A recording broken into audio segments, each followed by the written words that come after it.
Offer തട്ടിപ്പിൽ crime branch അന്വേഷണം തുടങ്ങി. തട്ടിപ്പിൽ പത്തനംതിട്ടയിലും കോഴിക്കോടുമായി കൂടുതൽ കേസുകൾ രജിസ്റ്റർ ചെയ്തു. അതിനിടെ പ്രതി അനന്തുകൃഷ്ണന്റെ ജാമ്യാപേക്ഷയിൽ മൂവാറ്റുപുഴ കോടതി ഇന്ന് ഉച്ചയ്ക്ക് ശേഷം വിധി പറയും.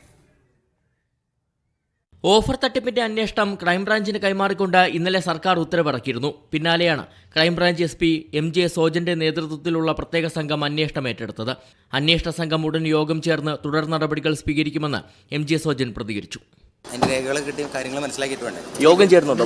അല്ല, അത് എനിക്ക് കേസ് ഡയറിയും ഫയലൊക്കെ കിട്ടി ആലോചിച്ചിട്ട് ചെയ്യും. ഈ FIR സെപ്പറേറ്റ് ആയിട്ടായിരിക്കും അതോ ഒരുമിച്ച്? പറയാൻ പറ്റില്ല.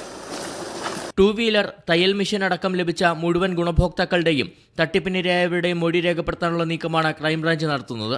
പരമാവധി തെളിവ് ശേഖരണത്തിന് ശേഷമാകും പ്രതി അനന്തുകൃഷ്ണനെ ചോദ്യം ചെയ്യുക.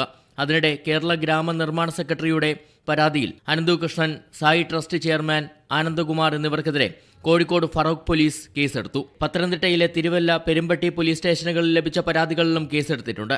GST നമ്പർ ഉപയോഗിച്ച് നിയമപരമായി പ്രവർത്തിക്കുന്ന സ്ഥാപനമാണ് അനന്തുകൃഷ്ണന്റേതെന്നും ക്രിമിനൽ കേസ് നിലനിൽക്കില്ലെന്നും അനന്തുകൃഷ്ണന്റെ ജാമ്യാപേക്ഷ പരിഗണിക്കവേ പ്രതിഭാഗം വാദിച്ചു. എന്നാൽ നടന്നത് വൻ തട്ടിപ്പാണെന്നും ജാമ്യം നൽകരുതെന്നുമായിരുന്നു പ്രോസിക്യൂഷന്റെ വാദം. ജാമ്യാപേക്ഷയിൽ ഉച്ചയ്ക്ക് ശേഷം മൂവാറ്റുപുഴ മജിസ്ട്രേറ്റ് കോടതി വിധി പറയും. മീഡിയ 1 കൊച്ചി.